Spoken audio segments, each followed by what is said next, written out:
Sir కోడికత్తి scene జైల్లోనే మగ్గిపోవాల్సిందేనా? మరో మొద్ది scene లాగా కోడికత్తి సీను కూడా చావు బ్రతుకులతో జైల్లోనే పోరాటం చేయాల్సిందేనా అంటే ఏం చెప్తారు సార్? ఇప్పటి వరకు పోరాటం చేయాల్సిందే అనేది వినిపిస్తుంది, కానీ హతమవుతాడని చెప్పి దళిత సంఘాల నేతలు చెప్తున్నారు. ఇవాళ విశాఖ జైలుకి అతను పరామర్శించడానికి ములాఖాత్ కావడానికి దళిత సంఘాలకు సంబంధించిన కొంతమంది నేతలు అక్కడికి వెళ్ళారు. వెళ్ళినటువంటి సందర్భంగా ఆయన యొక్క ఆరోగ్య పరిస్థితిని తెలుసుకునేటువంటి ప్రయత్నం చేస్తే అతని ఆరోగ్యం విషమ పరిస్థితిలో ఉందని చెప్పి దళిత సంఘాలు మీడియాకి చెప్పడం జరిగింది. ఏంటి సార్ ఆయన జైల్లోనే నిరాహార దీక్ష చేస్తున్నారా? 18వ తారీఖు నుంచి, ఈ నెల 18వ తారీఖు నుంచి నిరాహార దీక్షకు ఆయన పూనుకున్నారు కోడికత్తి సీను.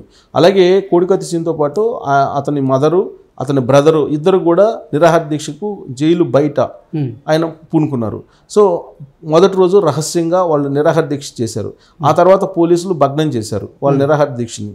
సో వాళ్ళు భయపడుతూ నిరాహార దీక్ష చేస్తున్నారు వాళ్ళు కూడా బయట. ఇంకొక వైపు జైలు లోపల కోడికత్తి సీను నిరాహార దీక్ష చేస్తూ ఉన్నారు.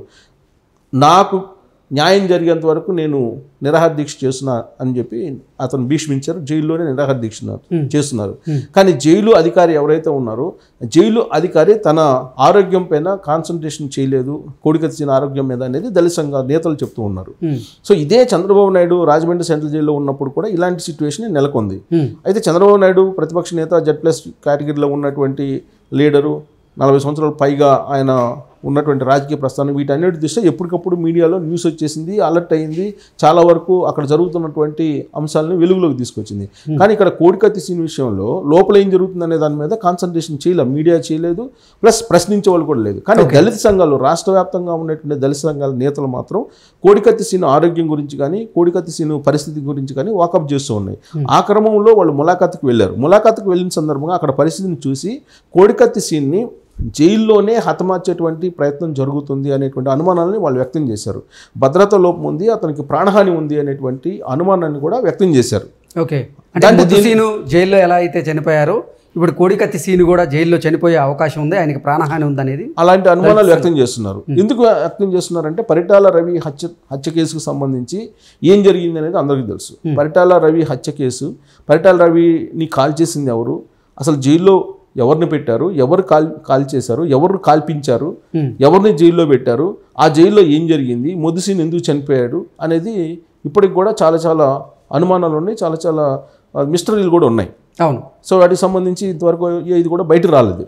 రకరకాల ఊహాగానాలు, రకరకాల గాసిప్స్ అయితే ఉన్నాయి, కానీ బట్ ఎగ్జాక్ట్గా ఏంటనేది ఇంకా బయట రాలా.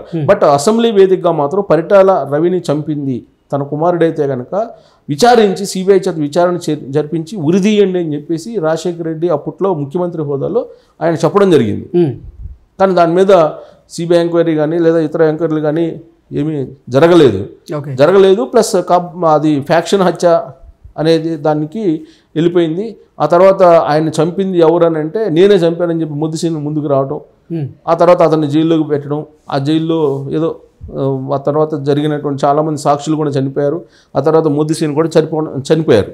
సో అలాగే ఇప్పుడు పరిటాల రవి హత్య కేసులో ఏం జరిగిందో ఇప్పుడు కోడికత్తి సీను విషయంలో కూడా అదే జరుగుతుందేమో అనేటువంటి అనుమానాలను దళిత సంఘాల నేతలు వ్యక్తం చేస్తున్నారు. దానికి తగ్గట్టు అనంతబాబు అనేటువంటి ఒక దళిత డ్రైవర్ని MLC, YSR Congress party MLC door delivery చేసినటువంటి సంఘటన చేసాం.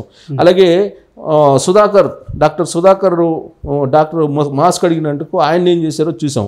అలాగే శిరోముండనం చేశారు గుంటూరులో కొంతమంది దళితులకు సంబంధించి.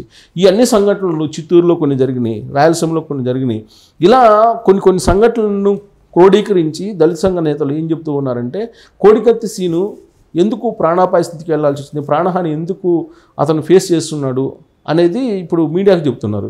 సో ఇప్పుడు అతనికి సంబంధించినటువంటి కోడికత్తి సీను సంబంధించిన కేసు ఏంటి, జగన్మోహన్ రెడ్డి మీద అత్యాయతనం చేయబోయాడు అనేది, అంతే కదా. 2019 ఎన్నికలకు ముందు విశాఖ ఎయిర్పోర్టులో జరిగినటువంటి సంఘటన అది, అత్యాయతనం జరిగింది అనే దాని మీద అతని మీద కేసు కట్టి ఎన్ఐఏ అతన్ని అరెస్ట్ చేసి జైలుకి పంపించడం జరిగింది. అప్పటి నుంచి ఇప్పటి వరకు కూడా ఒక్కసారి కూడా వాంగ్మూలం ఇవ్వడానికి జగన్మోహన్ రెడ్డి వెళ్ళలేదు. జగన్మోహన్ రెడ్డి కోర్టుకు వెళ్ళలేదు వాంగ్మూలం ఇవ్వడానికి. సో దాంతో నేషనల్ ఇన్వెస్టిగేషన్ ఏజెన్సీ ఏదైతే కోడికత్తి సీన్ని నిందితుడిగా పేర్కొంటూ కోర్టులో పిటిషన్ వేసిందో దాని మీద విచారణ జరిగిన సందర్భంగా బాధితుడు ఎవరైతే ఉన్నారో జగన్మోహన్ రెడ్డి అతను వెళ్ళి వాంగ్మూలం ఇవ్వాలి. అసలు వాంగ్మూలం ఇవ్వాలి, తన మీద అత్యాచారం ఎలా జరిగింది, ఎవరు చేశారు, అసలు కోడికత్తి సీన్ చేశాడా లేదా, ఇతనే చేశాడా లేదా అనేది కోడికత్తి సీన్ విషయంలో చెప్పాలి. కానీ వాంగ్మూలం ఇవ్వడానికే ఇప్పుడు 5 సంవత్సరాల నుంచి జగన్మోహన్ రెడ్డి వెళ్ళటం లేదు. ఇదే అంశం మీద కోడికత్తి సీన్ కానీ వాళ్ళ కుటుంబ సభ్యులు కానీ సీఎం క్యాంప్ ఆఫీస్కి కూడా ఒక సందర్భంలో వచ్చారు. కోడికత్తి సీన్ కుటుంబ సభ్యులు వచ్చి మీరు వాంగ్మూలం ఇవ్వండి, కోర్టుకు వచ్చి వాంగ్మూలం ఇస్తే కనుక మాకు బెయిల్ వచ్చేటువంటి అవకాశం ఉంది, వాంగ్మూలమే ఇవ్వకుండా వాంగ్మూలాన్ని పెండింగ్లో పెడుతున్నప్పుడు బెయిల్ ఇచ్చేటువంటి అవకాశం కూడా దొరకటం లేదు, మీరు వచ్చి దయచేసి వాంగ్మూలం ఇవ్వండి అని చెప్పేసి వాళ్ళు అభ్యర్థించడం జరిగింది.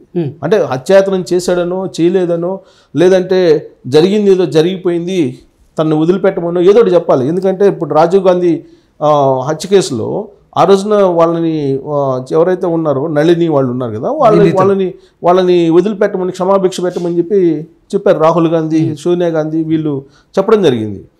సో అలానే ఇప్పుడు అంతకుముందు ఇక్కడ ఆంధ్రప్రదేశ్లో జరిగినాయి.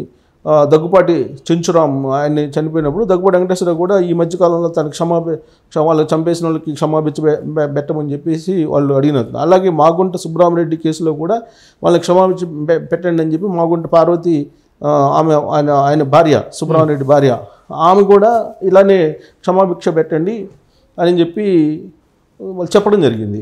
కానీ ఇక్కడ కోడికత్తి సీన్ విషయంలో జగన్మోహన్ రెడ్డి అలాంటివి చెప్పట్లేదు. ఓకే, ఇప్పుడు కోడికత్తి సీను జైల్లో ఉన్నాడు 5 సంవత్సరాల పైగా దళితుడు. అతని వైపు నుంచి అడ్వకేట్ని పెట్టుకున్నారు, ఆ ఖర్చులు కూడా భరించలేనటువంటి పరిస్థితిలో ఉన్నారు. సో అలాంటి సమయంలో జగన్మోహన్ రెడ్డి పోయి వాంగ్మూలం ఇస్తే కనుక ఆ వాంగ్మూలాన్ని బట్టి అతనికి బెయిల్ వచ్చేటువంటి అవకాశం ఉంది. కానీ జగన్మోహన్ రెడ్డి తాచారం చేస్తున్నారు అని అంటే దీన్ని రాజకీయ కోణంలో విపక్షాలు చేస్తున్నాయి. ఆ రోజు అత్యాచారం జరగకుండానే జరిగినట్టు క్రియేట్ చేసి ఆ రోజు ఈ సంఘటన జరగగానే అక్కడి నుంచి ఫ్లైట్ ఎక్కి డేర్గా హైదరాబాద్ వెళ్ళిపోయారు.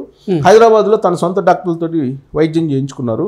సో ఇప్పుడు అసలు వాంగ్మూలం అసలు జరిగిందా జరగలేదా, అసలు కోడికత్తిని గాయం అయిందా అసలు గాయం కాలేదా అనేది కూడా తేల్చాలి. ఇప్పుడు ఆ రోజు అరంగుళం పైగా గాయం ఏర్పడిందని చెప్పి హైదరాబాద్లో ఉండేటువంటి డాక్టర్లు చెప్పారు. ఆ రోజు జగన్మోహన్ రెడ్డి ఏం చెప్పారు, ఎందుకు మీరు హైదరాబాద్ వచ్చారు, అక్కడ ఏపీలో డాక్టర్లు ఉన్నారు కదా అని అంటే మాకు ఆంధ్రలో ఉండేటువంటి డాక్టర్ల మీద కానీ ఆంధ్రలో ఉండేటువంటి పోలీసుల మీద కానీ మాకు నమ్మకం లేదు, అందుకే హైదరాబాద్ వచ్చామని చెప్పారు. ఆ రోజు బహాటంగా చెప్పారు. అవును. సో జగన్మోహన్ రెడ్డి అంత బాహాటంగా చెప్పిన జగన్మోహన్ రెడ్డి ఇప్పుడు సొంతగా ఇప్పుడు కోడికత్తి సీన్ జైల్లో ఉండి వాడు నిరాహార దీక్ష చేస్తుంటే అతను నిరాహార దీక్ష చేస్తున్నప్పుడు జగన్మోహన్ రెడ్డి ఎందుకు వెళ్ళి వాంగ్మూలం ఇవ్వలేరు? వాంగ్మూలం ఇవ్వాలి కదా. వాంగ్మూలం ఇవ్వకుండా ఇన్ని రోజులు తాచారం చేయడం పట్ల దళిత సంఘాలు అభ్యంతరం పెడుతున్నాయి, అనుమానాలు వ్యక్తం చేస్తున్నాయి, ప్రాణహాని తలపెడతారని. ఇప్పుడు ఆల్రెడీ అతను ప్రాణాపాయ స్థితిలో ఉన్నారు, 18వ తారీఖు నుంచి నిరాహార దీక్షలో ఉన్నారు కాబట్టి అతను ఆరోగ్యం క్షీణించిందని చెప్పి దళిత సంఘాలు చెప్తున్నాయి. అంత క్షీణించినప్పటికి కూడా అక్కడ ఉండేటువంటి జైలరు సరైనటువంటి వైద్యం అందజేయట్లేదు అని చెప్పి కూడా ఆరోపణలు చేస్తున్నారు. అంటే అతను నిరాహార దీక్ష చేసి నిరాహార దీక్షలోనే చనిపోయేటువంటి ఒక వ్యూహాన్ని రచించారా జైల్లోనే మొద్దు సినిమా మాదిరిగా అనేది ఇప్పుడు దళిత సంఘాలు చేస్తున్నటువంటి ఆరోపణ. ఓకే, సో దానికి సమాధానం చెప్పాలి. ఇప్పుడు వైఎస్ఆర్ కాంగ్రెస్ పార్టీ వాళ్ళు చెప్పాలి, లేదంటే జగన్మోహన్ రెడ్డి నేరుగా వచ్చి ఎందుకు వాంగ్మూలం ఇవ్వలేకపోతున్నారు, వాంగ్మూలం ఇవ్వడానికి ఉన్నటువంటి అభ్యంతరాలు ఏంటి అనేది ప్రజలకు చెప్పాలి, ప్రజాక్షేత్రం చెప్పాలి. సరే, న్యాయస్థానానికి చెప్పాలి. ఫస్ట్ న్యాయస్థానంలో చెప్పాల్సిన బాధ్యత ఉంది. గత 5 ఏళ్ల నుంచి ఇదే జరుగుతున్నప్పుడు వాళ్ళు వచ్చి క్యాంప్ ఆఫీస్కి వచ్చి వాళ్ళ కుటుంబ సభ్యులు అభ్యర్థన చేస్తున్నప్పుడు అసలు ఎందుకు ఉన్నటువంటి అభ్యంతరం ఏంటి అనేది చెప్పాల్సిన అవసరం ఉంది ప్రజాక్షేత్రంలో. కానీ దాన్ని చాచారం చేసినందువల్ల ఒక యువకుడు, దళిత యువకుడు 5 సంవత్సరాల పైగా అది జైల్లో మగ్గుతున్నప్పుడు అది ఎంతవరకు కరెక్ట్ అనేది వైఎస్ఆర్ కాంగ్రెస్ పార్టీ జగన్మోహన్ రెడ్డి వాళ్ళు ఆలోచించాలి. నా దళితులు, నా ఎస్సీలు, నా బీసీలు, నా మైనారిటీలు అనే ప్రతి మీటింగ్లో పదే చెప్తున్నటువంటి జగన్మోహన్ రెడ్డి ఒక దళిత యువకుడిని 5 సంవత్సరాల క్రితం జైల్లో పెట్టిన తర్వాత ఒక వాంగ్మూలం ఇవ్వడానికి కూడా ముందుకు రానటువంటి జగన్మోహన్ రెడ్డి ఏంటి అనేది న్యాయస్థానాలు తేల్చాలి, తర్వాత ప్రజాక్షేత్రంలోనే తేల్చాలి. ప్రజాక్షేత్రంలోనే ఏంది అనేది తేలుతుంది. ప్రజాక్షేత్రానికి ప్రజలకు చెప్పాలి కదా. దళిత సంఘాలన్నీ ఏపీలో ఉండే దళిత సంఘ నేతలందరూ కూడా మూకుమ్మడిగా ఇప్పుడు జగన్మోహన్ రెడ్డి నిలదీస్తున్నటువంటి పరిస్థితి. మీరు సమాధానం చెప్పండి అనేది. ఓకే, సో ఇప్పుడు సమాధానం చెప్తారా లేదా ఇప్పటికైనా జగన్మోహన్ రెడ్డి అనేది వేచి చూడాలి. లేదంటే మరో మొద్దు సీన్ లాగా ఒకవేళ కోడికత్తి సీన్ కనుక ఏదైనా జరిగితే అతనికి అప్పుడు చాలా సమస్యను ఫేస్ చేయాల్సి వస్తుంది జగన్మోహన్ రెడ్డి. ఈవెన్ దో ఆయన ముఖ్యమంత్రి అయినప్పటికీ కూడా దళిత సంఘాల నుంచి ఆయన చాలా వ్యతిరేకతను ఫేస్ చేయాల్సినటువంటి పరిణామం ఏర్పడుతుందని చెప్పి మనం అంచనా వేయచ్చు. ఓకే.